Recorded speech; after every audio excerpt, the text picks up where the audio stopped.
Donald Vance blinked once, then twice, trying to process the physical objects in his hands. He was 48 years old, and for 8 years he had been the quiet anchor of IntegraCorp. Now he was holding a cheap, plain white envelope with a coffee ring stain on the bottom left corner. Inside was his gray security badge, deactivated and useless, alongside a scrap of company stationery. Written on it in thick black marker was a short, dry message. This is not personal, just progress. The handwriting belonged to Beatrice Finch, the Vice President of Human Resources, who was currently standing at the podium, pivoting to a syrupy speech about growth through change.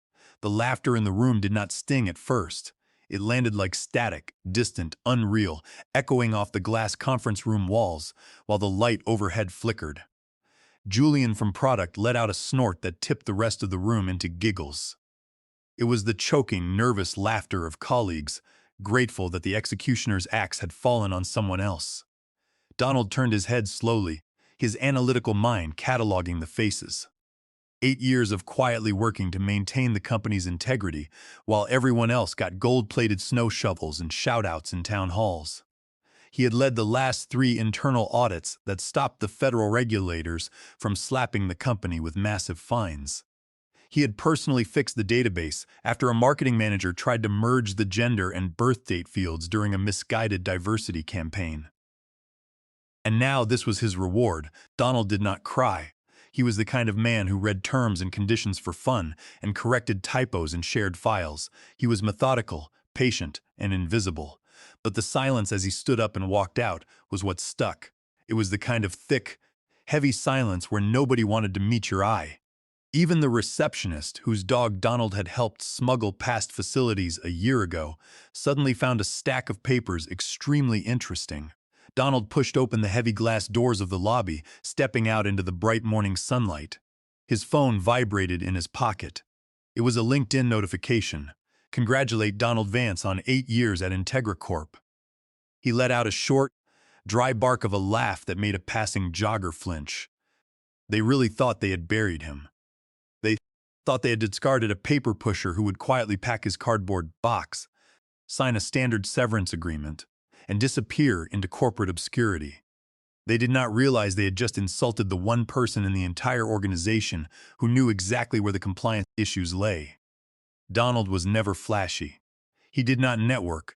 He did not pose next to whiteboards, and he did not clap in meetings like his palms were currency. What he did was remember. He remembered every compliance flag, every ignored warning, every late-night approval that should never have been greenlit, and, most importantly, every single clause in the company's bylaws. He drove home in silence, his mind working like a mainframe. At his quiet apartment, he sat at his desk, opened his personal laptop, and navigated to a secure folder hidden in his cloud drive.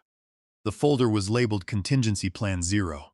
Inside were private audit logs, signature overrides, correspondence with regulators, and his original contract copy. It was initialed, watermarked, and bulletproof. Donald's official title at IntegraCorp was Senior Risk Analyst.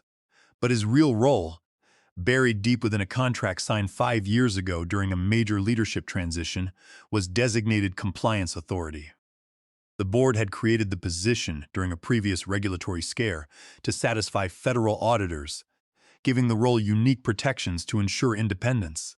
The acting CEO, Lawrence Miller, and the head of Human Resources, Beatrice Finch, had clearly never read the fine print of that agreement. They had treated Donald like any other mid-level analyst, assuming they could eliminate his position with a simple restructuring memo. They had no idea they had just pulled the pin on their own financial grenade. Donald sat cross-legged in his desk chair, the glow of the screen reflecting off his glasses. He clicked open the folder labeled Internal Audit Archives. There were over 400 documents in this folder alone. He had kept scans of physical signatures, emails forwarding warnings from federal regulators, and spreadsheets color-coded with yellow for compliance risks and red for immediate legal exposure. Near the top of the list was a document labeled Clause 9, Designated Compliance Authority Oversight. The memory of its creation hit him clearly. 2 years ago, the founder and permanent CEO, Oliver Thornton, had called Donald into his office.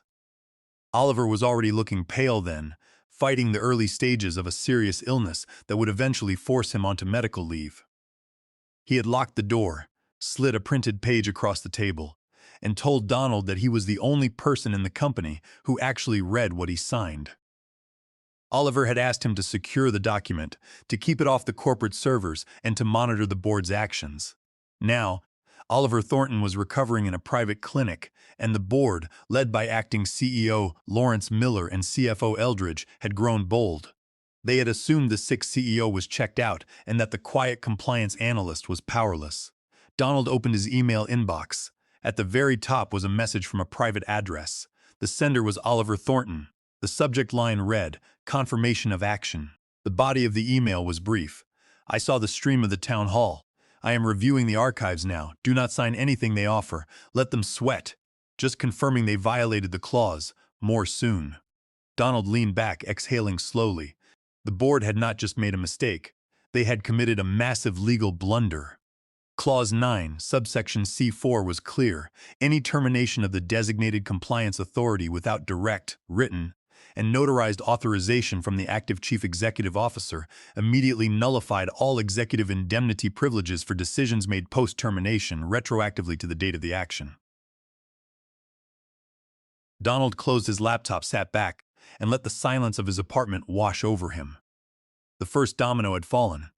The silence in Donald's apartment was absolute, a stark contrast to the buzzing panic that he knew was about to erupt at IntegraCorp. He spent the afternoon cataloging his files, ensuring every date, timestamp, and signature was cross-referenced. He was not a man driven by anger, he was driven by precision. To Donald, the corporate hierarchy was not a ladder of power, but a complex web of rules. If you followed the rules, the web protected you. If you broke them, the web strangled you. The acting CEO, Lawrence Miller, and the HR lead, Beatrice Finch, had decided they were above the web. They were about to learn how small they really were. By late afternoon, Donald's personal email pinged again. It was a copy of the official board resolution from the previous week, authorizing the corporate restructuring. Donald looked at the signatures. Lawrence Miller, CFO Eldridge, and Beatrice Finch had all signed it. None of them had consulted Oliver Thornton. They had assumed the permanent CEO's medical leave gave them absolute authority to reshape the company. They had wanted to clear out the legacy staff, the people who asked questions, the people who demanded compliance. They wanted to make the company look lean and highly profitable for an upcoming valuation, hoping to cash out their stock options before Oliver returned. Donald opened a document containing the history of the designated compliance authority role. He had drafted it himself 5 years ago under the guidance of Oliver Thornton and the former general counsel. The role was specifically designed to prevent the executive team from hiding financial irregularities. Under the agreement, the designated compliance authority was the sole officer, authorized to certify the company's internal controls for the Securities and Exchange Commission. Without Donald's active certification, any financial report submitted by the company was legally incomplete. By terminating him, they had effectively halted the company's ability to file its upcoming quarterly reports. He looked at the calendar. The fourth quarter financial disclosures were due in exactly 3 days. If the company failed to submit them, they would face immediate suspension from the public exchange, triggering default clauses in all their major line of credit agreements. It was a perfect corporate trap, and the board had walked right into it, smiling and clapping each other on the back. Donald began drafting a formal response, not to HR or the acting CEO, but to the legal department. He knew that the corporate lawyers would be the first to understand the scale of the disaster. He wrote a detailed timeline of his termination, attaching the time-stamped copy of his deactivated badge log, the note from Beatrice Finch, and the specific section of his contract. He did not use emotional language. He did not write about fairness or dedication. He simply laid out the facts. His role had been terminated without the required CEO signature, thereby triggering the immediate and retroactive revocation of all executive indemnity. This meant that every decision made by Lawrence Miller, CFO Eldridge, and Beatrice Finch over the past 6 months was now subject to personal liability. They could be sued individually by shareholders, and they were personally responsible for any regulatory fines. Donald sent the email to the legal department's encrypted inbox at precisely 7 o'clock that evening.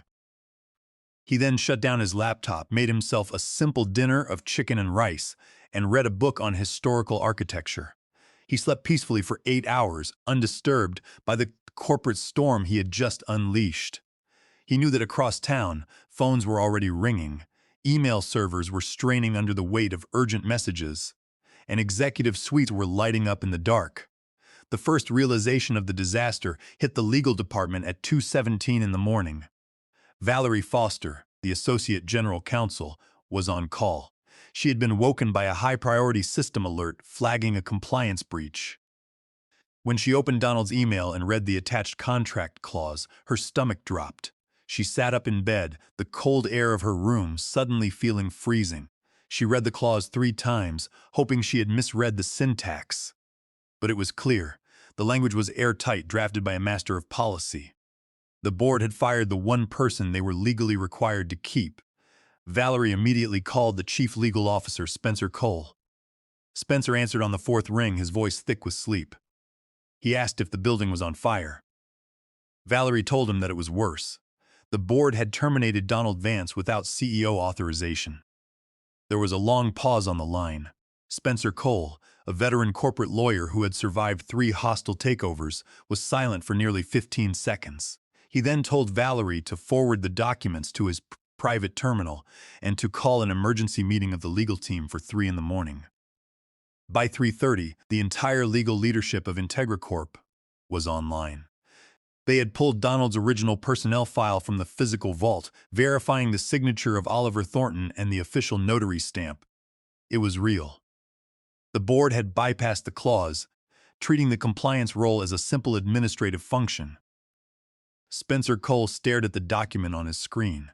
He realized that the acting executives had not just exposed the company, they had exposed themselves. Without indemnity, their personal assets, their homes, their bank accounts, and their investment portfolios were entirely unprotected from the impending shareholder lawsuits. Worse, the automatic freeze mechanism had already triggered. Under the corporate bylaws, any dispute regarding the status of the designated compliance authority immediately suspended all discretionary executive payouts. This included $1.2 million in pending board bonuses, the CFO's scheduled stock release, and several major vendor contracts that had been signed without Donald's final compliance stamp. The machinery of the company was grinding to a halt, locked in place by a single paragraph of text.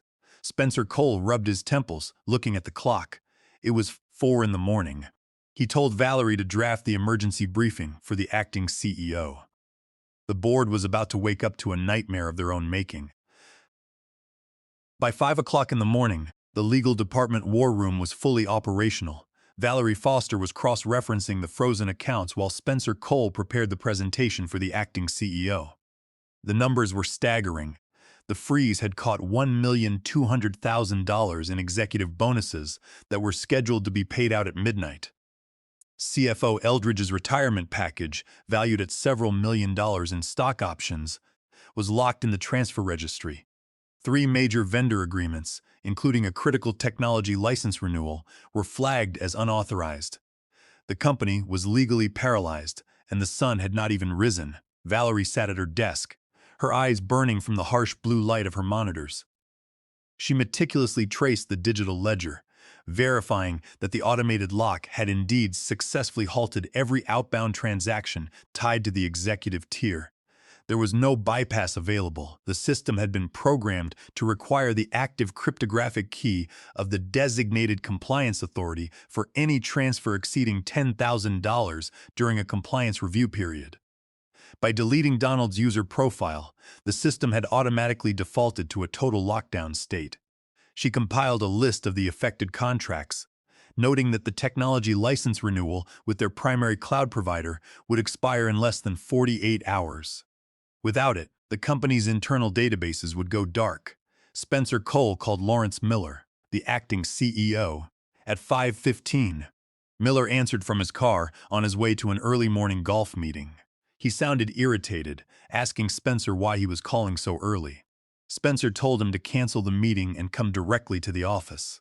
He told him that the company's legal indemnity had collapsed. Miller laughed, calling it legal paranoia, and told Spencer to handle it. Spencer did not argue. He simply stated that if Miller did not show up in the boardroom by 6, the legal department would be forced to notify the Securities and Exchange Commission of a material compliance failure, which would halt all trading of IntegraCorp stock by 9. Miller arrived at the headquarters at 5:45, his face red with anger. He marched into the boardroom, where Spencer Cole and Valerie Foster were waiting. Beatrice Finch, the HR VP, arrived a few minutes later, looking flustered. She had been woken by urgent messages from her payroll staff, who reported that the executive pool had been blocked by an automated system lock. She demanded to know why legal was interfering with her department's operations, claiming that her staff had spent weeks preparing the payouts. Spencer Cole did not raise his voice. He quietly slid the copy of Donald Vance's employment agreement across the table, pointing to Section 9. He told them that they had terminated the designated compliance authority without the required written authorization from Oliver Thornton.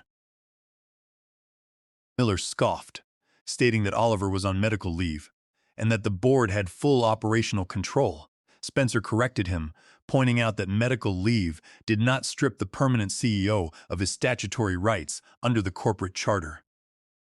The charter explicitly stated that the designated compliance authority reported directly to the CEO, and only the CEO could authorize a termination. Miller turned to Beatrice Finch, asking if her team had reviewed the contract. Beatrice looked pale, stammering that they had treated it as a standard risk analyst position, and that the department restructuring had been approved by the board. Spencer Cole told her that the board did not have the authority to override a CEO-level compliance designation. By deactivating Donald's badge, they had executed an unauthorized termination, which immediately triggered the retroactive revocation of their indemnity. CFO Eldridge entered the room, his phone in his hand. His face was gray. He did not look at Miller or Beatrice. He looked directly at Spencer Cole, asking if it was true that his retirement stock options were frozen. Spencer nodded, confirming that all executive equity transfers were suspended until the compliance status was resolved. Eldridge sat down heavily in his chair, staring at the table. He had spent 30 years building his retirement portfolio, and now it was locked in a legal vault because the acting CEO had wanted to fire a quiet analyst. He thought of his personal assets, his investments, his properties, all suddenly exposed to the raw winds of litigation. Valerie Foster then presented the regulatory concerns. Under Section 302 of the Sarbanes-Oxley Act of 2002, the company's principal executive and financial officers were required to certify the accuracy of all financial disclosures. Since the designated compliance authority had been terminated, the internal controls were officially broken. Any filing submitted without Donald's signature would be a violation of federal law, exposing Miller and Eldridge to personal criminal charges for signing false statements. The penalty included up to 20 years in federal prison and millions of dollars in personal fines. The room fell into a terrified silence. Lawrence Miller's anger had vanished, replaced by a cold, creeping dread. He looked at Beatrice Finch, then at Eldridge, hoping for a solution, but there was none. They had signed the termination order. They had authorized the badge deactivation, and they had celebrated the progress of the company. Now they were standing on a trapdoor, and Donald Vance held the lever. Miller asked Spencer Cole what they needed to do to fix it. Spencer Cole closed his folder. He told them that they had only one option. They had to reinstate Donald Vance immediately. They had to restore his access, issue a new security badge, and grant him full executive oversight as required by his contract. Furthermore, they had to convince him to sign the compliance certification before the deadline in 48 hours. If he refused, the company would default, the stock would crash, and the executives would face personal ruin. Miller looked at the table, his jaw tight. He had publicly humiliated Donald just 24 hours ago. Now he had to beg him to return. At 7:30 in the morning, Donald Vance was sitting in his kitchen, drinking a cup of black coffee and watching the rain slide down his window. He had prepared a simple breakfast of oatmeal, eating it slowly while reviewing the morning news. He felt no anxiety about the situation at the office. Over his long career, Donald had learned that corporate systems always favored those who waited for the rules to enforce themselves. His personal phone buzzed. It was Spencer Cole, the chief legal officer of Integra Corp. Donald let it ring, taking a slow sip of his coffee. The phone stopped, then started ringing again immediately. Donald answered on the third ring of the second call. He did not say hello. He simply waited. Spencer Cole's voice was tense, though he tried to maintain his usual professional composure. He asked Donald if he could come to the office for an urgent meeting. Donald replied that his badge was deactivated and that he was no longer an employee. Spencer quickly apologized, stating that there had been a massive administrative error regarding his contract. He told Donald that his position had not been eliminated and that his status as designated compliance authority was fully active. He added that a new security badge had been issued and was waiting for him at the security desk. Donald remained silent for several seconds, letting the silence stretch until Spencer cleared his throat nervously. Donald then stated that he would arrive at 8 o'clock, but only if the meeting was held in Boardroom 14 with the acting executives present. Spencer immediately agreed, his relief audible even through the phone line. Donald hung up, feeling a quiet satisfaction. The system was responding exactly as predicted. Donald washed his coffee cup, wiped the counter, and put on his dark wool coat. He walked down to his car and began the drive to the headquarters. The city traffic was heavy, but he drove calmly, his mind focused on the precise steps he would take once he entered the building. He thought back to the early years of his career at Integra Corp. and how the founder, Oliver Thornton, had established these very safeguards to prevent the board from running the company into the ground during times of transition. Donald had been hired specifically to maintain this firewall, and he took a quiet pride in the absolute integrity of his work. He arrived at the Integra Corp headquarters at exactly 8 o'clock. He walked through the glass lobby where the security guard, who had ignored him the previous morning, now stood up straight and handed him a new black-striped security badge. The guard's attitude was deferential, a sharp contrast to the indifference of the day before. Donald took the private elevator to the executive floor, walking down the carpeted corridor toward Boardroom 14. When he entered, the room was silent. Lawrence Miller, Beatrice Finch, CFO Eldridge, and Spencer Cole were all seated at the table. A large screen on the far wall was active, showing a secure video feed of Oliver Thornton, the permanent CEO. Oliver looked thin and worn from his medical treatments, but his eyes were sharp and focused. He looked directly at Donald, nodding once in greeting. Donald did not sit in his old analyst's seat. He walked directly to seat 14, the reserved compliance chair that had remained empty for 2 years, situated at the opposite end of the table from the acting CEO.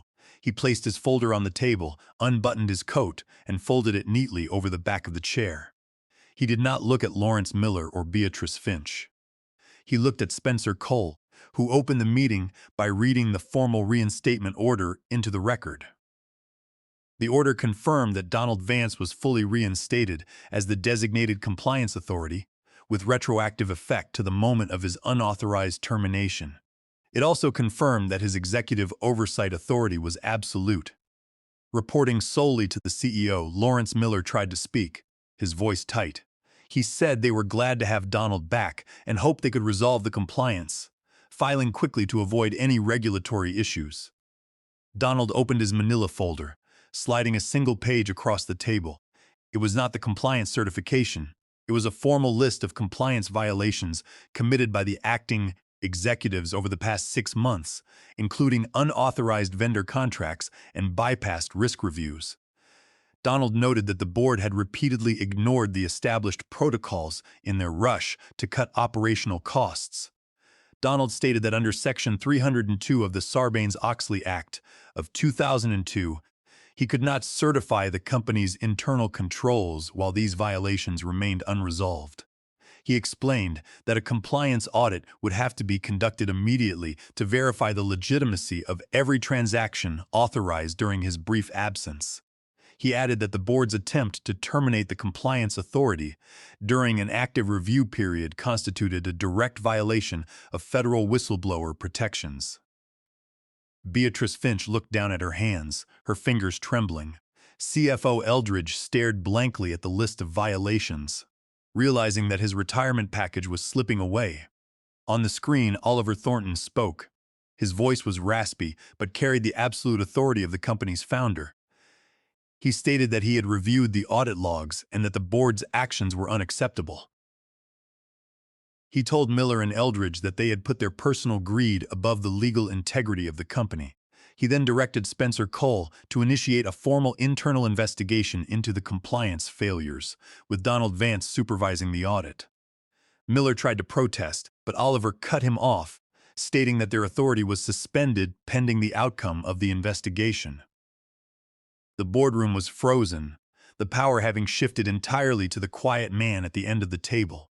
The final phase of the corporate realignment began with a single keystroke. Donald Vance logged into the secure compliance terminal in Boardroom 14, using his new security clearance. He activated the system-wide audit protocol, which immediately locked down all executive communication and document histories. The acting CEO Lawrence Miller and the HR VP, Beatrice Finch, watched in silence as their administrative access to the company's servers was revoked. A green light on the console confirmed that the biometric override was complete. They were no longer in control. They were subjects of an active federal inquiry. By 9:30 in the morning, the external consequences of the board's blunder began to manifest. The company's planned partnership with Kylon Tech, a major technology firm preparing for its public offering, collapsed. The contract, worth $38 million in pre-market equity leverage, was retracted after Kylon Tech's legal team read the morning regulatory filings. Their chief legal officer had called Spencer Cole directly, stating that their underwriters would not allow them to proceed with a partner whose compliance structure was currently under investigation. They had spent 5 years preparing for their public offering, and they had a strict zero-tolerance policy for regulatory instability. They realized that Integra Corp's internal controls were in review, making any partnership a massive liability. The news spread quickly through the industry, and by 10 o'clock, a long-standing partner in Boston, who managed 20% of their distribution volume, canceled their agreements, citing a lack of confidence in the company's compliance structure. The corporate development team could only watch as their projected revenue vanished. In the boardroom, Spencer Cole read the final legal implications to the silent executives. He explained that in 2021, the board had voted unanimously to ratify a specific liability waiver. Under that waiver, if the board improperly terminated the compliance authority, they personally assumed all liability for regulatory misstatements and fiduciary breaches occurring within that fiscal year. The executive shield was gone. Miller, Eldridge, and Beatrice Finch were now personally exposed to millions of dollars in potential shareholder lawsuits and regulatory fines.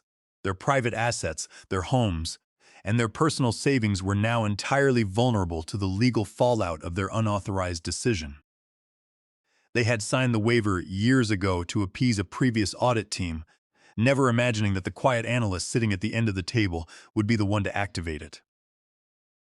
Under Section 806 of the Sarbanes-Oxley Act of 2002, whistleblowers who report financial irregularities are protected from any form of career retaliation.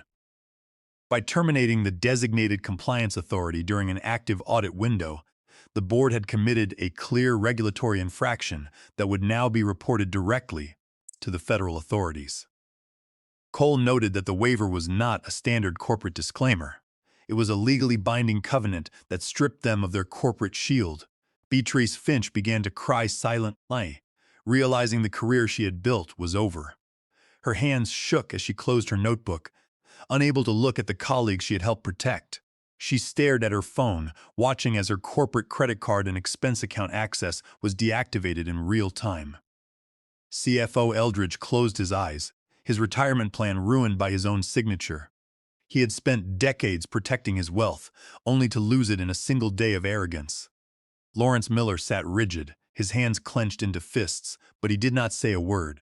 He knew that the board would meet in 48 hours to formally remove him as acting CEO, leaving him to face the regulatory consequences alone. The man who had laughed at Donald's termination was now facing complete professional and financial ruin. Donald Vance remained calm, his expression unchanged. He did not gloat, he did not offer a speech about justice, and he did not show any signs of satisfaction. He simply reviewed the audit progress on his screen, ensuring that the company's internal controls were being restored to compliance standards. He was doing his job, just as he had done for 8 years. The only difference was that now, the entire company was forced to watch. He knew that the system of rules he protected was the only thing standing between order and total collapse. At 11 o'clock, Donald gathered his papers and closed his laptop. He looked at Spencer Cole, telling him that the preliminary audit report would be ready by Monday morning. He then turned to Oliver Thornton on the screen, nodding once in respect. Oliver nodded back, thanking Donald for protecting the company's legacy. Donald stood up, put on his wool coat, and walked out of the boardroom, leaving the executives to sit in the wreckage of their own ambitions. The corridor was quiet as he walked toward the elevator. The employees he passed did not look away this time. They stood back, watching him with a mixture of respect and fear. They understood that the quiet analyst they had ignored was the only person who could hold the line. Donald stepped into the elevator, the doors sliding shut in front of him. He had not sought revenge, he had simply enforced the rules. And in the corporate world, the rules were the ultimate weapon. As he drove away from the office, looking at the corporate tower in his rearview mirror, the rain finally began to clear, revealing a cold gray sky. He stepped out of the lobby, where the air was crisp and smelled of rain. He unlocked his car, placed his folder on the passenger seat, and sat behind the wheel. The corporate tower of IntegraCorp loomed behind him, a massive monument of glass and steel that was now in the process of auditing its own leadership. Donald started the engine, tuned the radio to a quiet classical station, and drove out of the parking structure, leaving the corporate battlefield behind. He had done what he was hired to do, protect the company from itself by enforcing the rules without compromise. For Donald Vance, the day was over, and the system had functioned exactly as designed.